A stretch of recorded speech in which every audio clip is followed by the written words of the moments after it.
The enemy had planned for that offensive for some time. They had infiltrated forces throughout all of South Vietnam, so that on the night of the 30th and 31st of January, throughout the entire country of Vietnam, there was just a total explosion, whether it be the infiltration and attacks in Saigon, whether it be Hue, whether it be Khe Sanh, and many other places.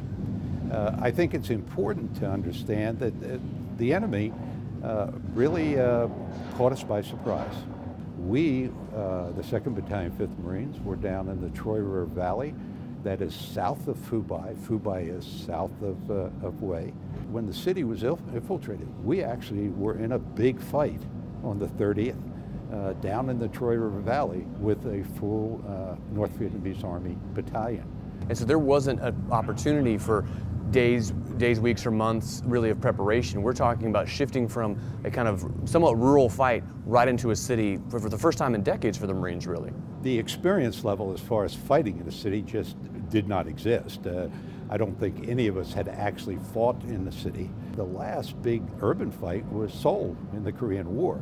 To make that matters worse, training in urban warfare had been decreased significantly. Hopefully you reach back, you remember what the tactical book said, and you drive and try to drive those principles down and those fundamentals down. In recent modern urban battles, mostly it's been, we outnumber the enemy, we also have a technological overmatch, and it's usually non-state actors. Tell us a little bit about the learning curve of fighting a conventional force in an urban environment when your time and way. Using anything that's available to you and adapting it to the fight is what you need to do. So everything is this close 35-meter fight. To take down that strong point, to be able to progressively move block by block, what you had to do was really three things. First of all is to blow the breaches. Do that with your 106 recoilless rifle if you could, your own 3.5s, whatever you could use. And on totes, if you could sneak it up behind you and not get it hit, whatever you could use to blow those breaches. The second thing you had to do was you had to quell the fire that was coming from in it and from supporting areas. With that, we used our mortars to do that, our 81s and our 60s. And then the third thing would be the commander making the decision that the fire has lessened to the point, and I've got the breaches that we can make the run and get into this building, this strong point. And that would be the progression we would take.